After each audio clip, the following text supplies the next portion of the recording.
Oi, gente, tudo bem?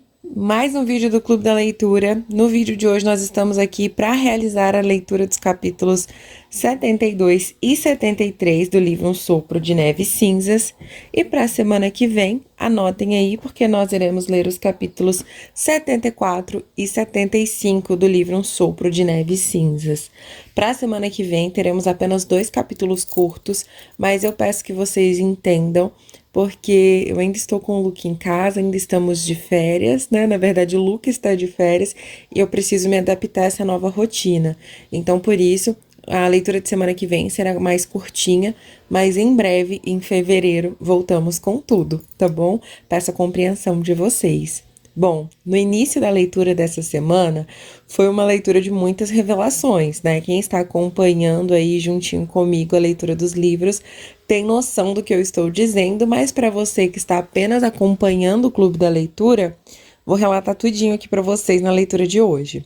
Lembra que semana passada nós conversamos, né, sobre a possibilidade de Jamie e Claire estarem indo para River Run em Cross Creek para a propriedade da tia Jocasta? Pois então, eles chegaram e chegaram sem nenhuma cerimônia, tá? O Jamie foi direto para a salinha onde a tia Jocasta costuma passar as tardes e a Claire foi logo atrás dele. Inclusive, o Jamie chegou, não fez cerimônia alguma, não cumprimentou ninguém, né, nem a escrava que os recebera.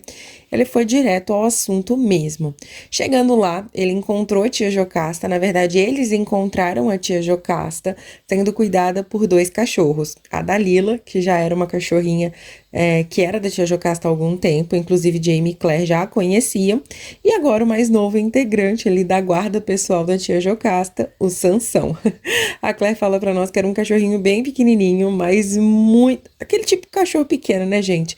Típico cachorro pequeno que late demasiado, que se impõe mesmo, que se mostra presente, que se mostra uma ameaça.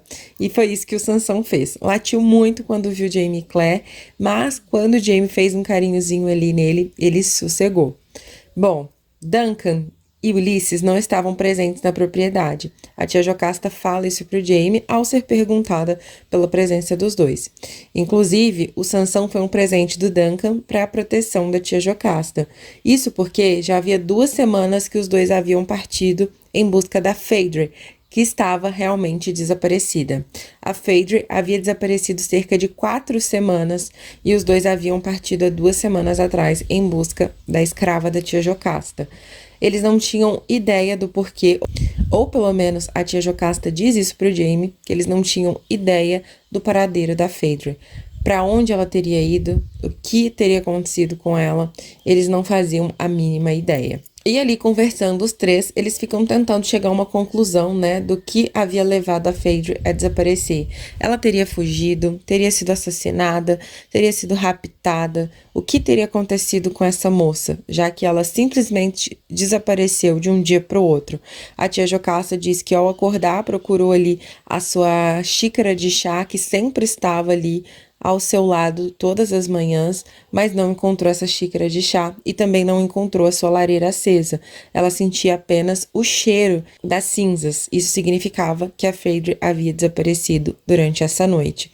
Dali, nunca mais ela encontrou a sua escrava pessoal. E onde estava a Phaedra? Eles começaram a conversar sobre isso e a Claire levanta a possibilidade dela ter fugido com medo da tia Jocasta se desfazer dela, da tia Jocasta vendê-la. E a tia Jocasta dá uma risada, que a Claire fala que não era uma risada de felicidade, de alegria ou de achar algo engraçado. Era uma risada quase que maléfica mesmo. Inclusive, ela se lembrou de uma risada muitíssimo parecida com essa, que era uma risada que ela conheceu muito bem e há muito tempo atrás. Dougal Mackenzie, irmão de tia Jocasta. E, gente, ela fala que o Jamie não precisou dizer nada. Quando ela olhou para a feição do Jamie, ela teve certeza que ele teve essa mesma sensação, que estava diante da risada do Dougal Mackenzie, porque o rosto que o Jamie fez, né, a face do Jamie, deixou isso muito claro para ela. Bom, o Jamie logo interrompe essa risada da tia Jocasta, coloca a mão ali no ombro dela, interrompendo essa risada e pede para que ela volte a si, volte ao eixo. E ela fala: eu jamais poderia vendê-la. Venha comigo que eu irei lhe mostrar o porquê. Eles vão em direção ao celeiro esse que Jaime e Claire conhecem muito bem, porque há 4 anos atrás, no dia do casamento de Tia Jocasta e Duncan Hines, né, eles se encontraram muito intimamente nesse celeiro. Eles estão indo para esse celeiro, chegando lá, a Tia Jocasta mostra vários baús pro Jaime e pra Claire, e pede por um baú em específico. Quando Jaime e a Claire abrem esse baú, eles encontram lá dentro várias pinturas, gente. Algumas pinturas da Tia Jocasta mesmo, quando mais jovem.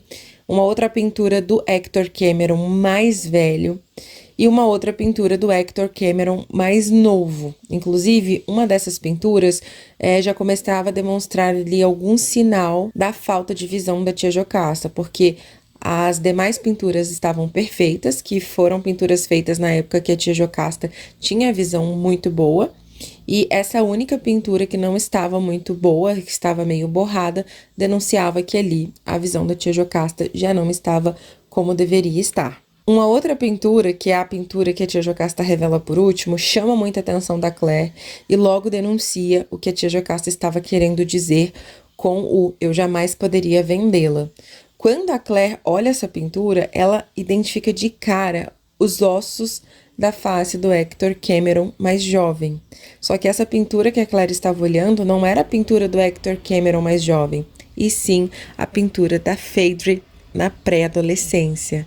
A Claire olhando aquelas duas pinturas lado a lado, Phaedre na adolescência e Hector Cameron mais jovem, ela automaticamente faz ali a associação necessária no momento. E sim, minha gente, Phaedre era filha do Hector Cameron, fruto de uma traição do seu esposo. E na hora, Jaime e Claire entenderam, né? E a Tia Jocasta já sai dali do celeiro, já vai em direção à casa, e Jaime e Claire ficam para trás. E aí surge agora a dúvida na mente da Claire, né? Por que Tia Jocasta não venderia Phaedre? Ela teria um apreço pela menina, sabendo que ela era filha do Hector Cameron, ou ela estaria mantendo a menina como sua escrava como uma forma de castigar o Hector Cameron por essa traição? Você me traiu, então eu manterei para sempre a sua filha como uma escrava. A Claire fica se perguntando sobre qual dessas duas possibilidades foi a possibilidade que manteve Phaedre ao lado de Tia Jocasta por tantos anos. Bom, mas agora a verdade era que a menina estava desaparecida e eles precisavam entender o porquê desse desaparecimento, o que havia acontecido. Mas por que a Tia Jocasta estava contando isso para eles dessa forma? Por que ela estaria guardando essa mágoa ainda do Hector Cameron, mesmo depois de tanto tempo? Hector Cameron já nem estava mais vivo, né? O que ela queria dizer com isso? E o Jaime chega à conclusão de que não era uma ameaça ao Hector Cameron, mas sim ao Duncan. E a Claire, obviamente, né, gente, fica se perguntando, mas tá, o que isso tem a ver? Porque o Duncan não é impotente? Ele não consegue manter relações sexuais? O que tá acontecendo? Mas sim, gente, de alguma forma, o Duncan conseguiu sim manter relações sexuais com a Phaedre e ele conta isso pro Jaime. Jaime e Claire vão até o escritório pessoal do Duncan Hines e eles encontram ele super abatido, cabisbaixo. A Claire fala que o encontrou pela última vez no encontro da Flora MacDonald e a aparência dele era muito diferente. Ele realmente estava muito abatido, parecia ter envelhecido muitos anos nesses últimos meses por tanta preocupação. Ele deixa muito claro aqui para Claire e Jaime tudo que aconteceu entre ele e a Phaedre. Eles mantiveram um relacionamento de mais ou menos 2 meses. Pelo que ele contou aqui, não foi obrigado. A Phaedre quis esse relacionamento, essas relações sexuais, tanto quanto ele. E pelo que ele relatou aqui para nós, isso sempre acontecia pela manhã. Ele diz que ele nunca teve a intenção de humilhar a Tia Jocasta. Eles eram muito discretos quando aconteciam essas relações sexuais, tanto ele quanto a Phaedre. Eles não tinham a intenção de humilhar a Tia Jocasta, mas de certa forma, de alguma forma, ela acabou descobrindo essas traições. E aí, gente, depois dessas revelações, Jaime e Claire começam a pensar, assim, várias outras possibilidades, né? Será que a Tia Jocasta havia tentado se vingar da Phaedre de alguma forma? Será que ela tinha mandado matar a Phaedre? Será que ela tinha matado a Phaedre com as próprias mãos? E muito provavelmente o Ulysses saberia se isso tivesse acontecido. Então teria ele ajudado a Tia Jocasta a lidar com o corpo depois? A Claire, ao pensar isso, se achou ridícula, porque parecia absurdo. Mas quando ela fala isso pro Jaime e o Jaime apoia essa fala dela, ela vê que não é tão absurdo assim, afinal de contas, né? A Phaedra seria fruto de uma traição.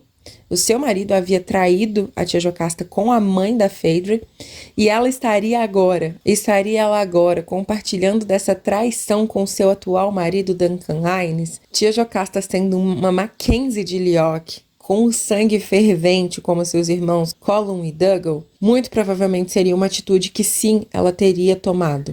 Mas tanto Jaime quanto Claire não gostariam de acreditar nessa possibilidade, mas ainda assim era uma possibilidade. E Jaime e Claire chegam à conclusão de que eles não conseguem fazer nada pela Phaedra, afinal de contas eles não têm ideia do que fazer, para onde ir, onde procurar. Tudo que eles podem fazer é rezar para que ela apareça logo e apareça com vida, ainda que agora esse assassinato seja uma possibilidade. Mas antes de deixar a propriedade de River Run, que eles não se demoram lá, no dia seguinte mesmo, eles vão embora para Fraser's Ridge, mas antes de partir, o Jaime deixa um recado muito assertivo para tia Jocasta, muito assertivo e muito direto. Eu espero que quando eu retornar a River Run, eu encontre o meu amigo, o Duncan Hines, com vida, sadio e feliz. E ela fala, não tô entendendo por que você tá dizendo isso. E basta uma palavra do Jaime para que ela entenda. Ele fala, eu sei, tia Jocasta. Eu sei de tudo. E eu espero que quando eu voltar aqui, eu o encontre gozando de boa saúde. A Claire fala que ela se empalideceu na hora, gente. Ela tava ali bordando na salinha dela um bordado muito bonito que a Claire acreditavam que eram espirais e tudo mais. E quando a Claire observa, não era. Eram serpentes muito bravas, admirando algumas maçãs. E ela fala pra Claire que ela estava ali bordando o Jardim do Éden. Seria mais um sinal dessa ameaça? A Claire fica se perguntando sobre isso.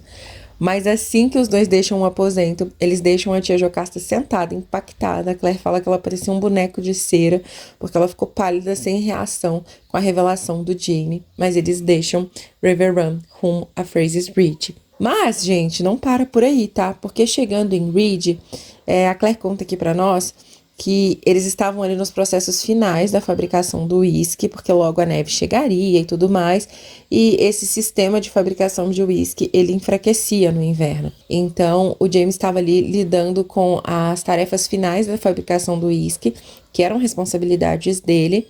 Era noite, eles já estavam para guardar esses barris, eles já estavam para encerrar ali o expediente, quando eles escutam um barulho de alguém que parecia estar chorando. Quando Jaime e Claire seguem este barulho, eles encontram o Joseph Wemyss, que é o pai da Lizzie. Ele estava chorando muito, com uma garrafa de uísque na mão, se eu não me engano, uma caneca de uísque na mão, e ele revela para o Jaime que a Lizzie estava desonrada, que ele não poderia ter passado por uma vergonha maior. E Jaime e Claire ficam tentando entender o que está acontecendo, quem que foi que desonrou a Lizzie, com quem que ela se deitou.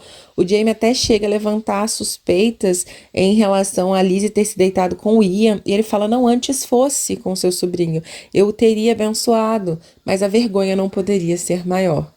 Ele revela para Jaime que Lizzie está grávida dos Beardsley, e o Jaime faz a pergunta, qual dos dois? E ele fala, ela não sabe. Mas como assim?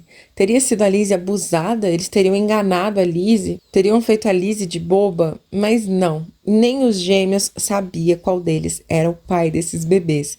E assim como nós vimos na série, gente, sim, Lizzie também teve um caso, também formou um trisal com os irmãos Beardsley aqui nos livros. Gente, foi uma confusão danada, porque aconteceu da forma como nós vimos na série, foi durante uma das crises de malária da Lizzie, foi quando eles ficaram juntos pela primeira vez, e a Lizzie já estava grávida de 4 meses, quando ela resolve contar tanto para os Beardsley quanto para o pai. E esse relacionamento deles já vinha acontecendo há cerca de 6 meses, 2 meses antes dela engravidar. Então já tinha algum tempo que a Lizzie se encontrava furtivamente com os gêmeos, e se eu não me engano, na série ela comenta que eles ficaram juntos os 3 ao mesmo tempo. Aqui nos livros teve essa diferença, tá?